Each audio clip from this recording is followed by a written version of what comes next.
Buen día, tengan ustedes un saludo cordial. Mi nombre es Andrés Hernández y el día de hoy vengo a presentarles la investigación acerca del impacto de la legalización de la marihuana en Colombia.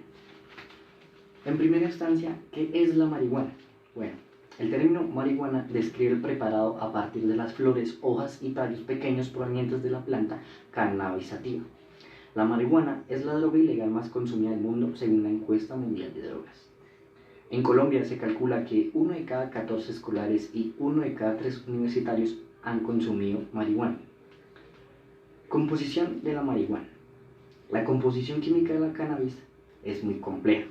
Encontramos que hay más de 400 químicos, entre ellos esteroides, sesquitenos, flavonoides, aminoácidos, compuestos nitrogenados y hidrocarburos.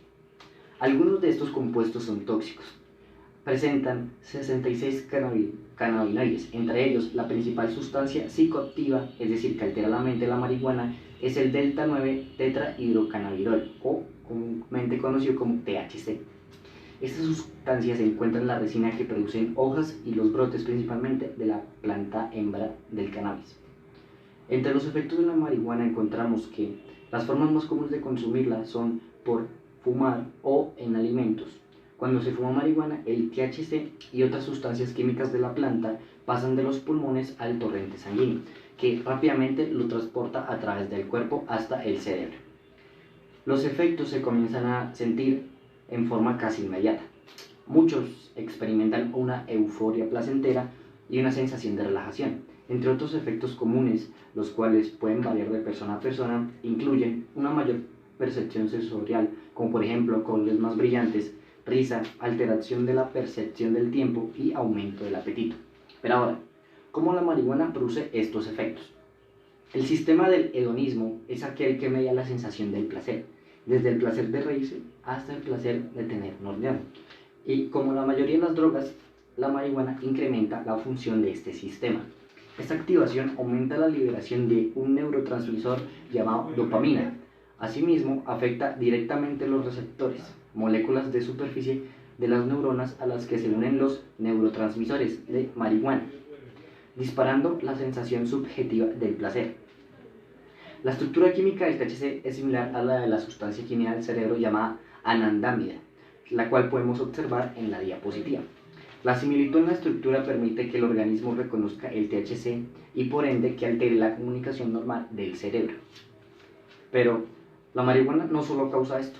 En sí, el THC tiene ciertos beneficios medicinales, los cuales están comprobados y que la Administración de Alimentos y Medicamentos de Estados Unidos ha comprobado medicamentos elaborados a base de THC, tales como el dronabinol y la nabilona, en formas de píldoras para el tratamiento de náuseas en pacientes que reciben quimioterapia para el cáncer y para estimular el apetito en pacientes que tienen síndrome consuntivo debido al SIDA.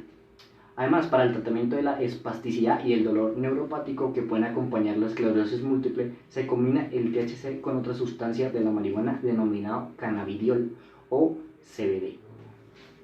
Pero el uso de la marihuana medicinal genera inquietudes debido a que muchas de las investigaciones realizadas acerca de los efectos a largo plazo del consumo de marihuana difieren en sus resultados, entre si hay relación entre el deterioro cognitivo y el consumo de marihuana. Por ende, es difícil saber si las personas cuya salud se ve afectada por una enfermedad o tratamiento como lo es la quimioterapia corren un mayor riesgo de sufrir efectos adversos por el consumo de la marihuana.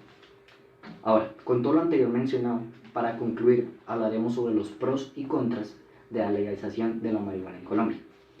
Para determinar que el uso de la marihuana pueda ser una medicina segura y eficaz, se necesitan más investigaciones con mayor profundidad que recojan datos consistentes, los cuales aclaren el impacto de su uso.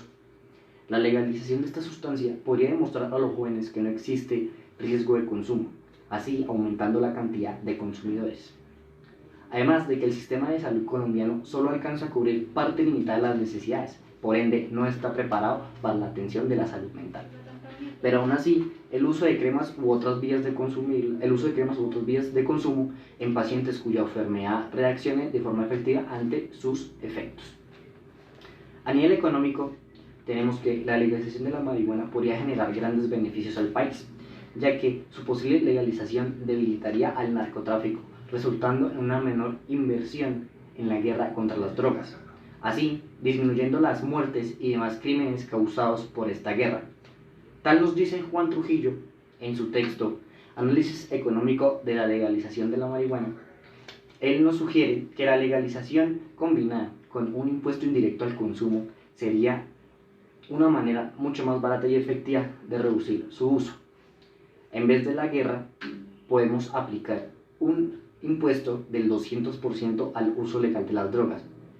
Esto reduciría el consumo de la misma manera que lo pretende hacer la guerra actual.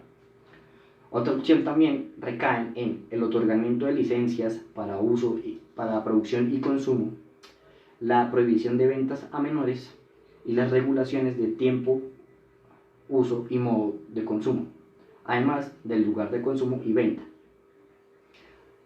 También tenemos que un incremento en la educación sobre el peligro de los abusos del consumo sería eficiente para reducir la producción y venta, por ende disminuir el precio del producto y con ello el negocio ilegal. Además, y por último, tenemos que la legalización de la marihuana generaría nuevos empleos legales, los cuales impulsarían la economía del país. Muchas gracias.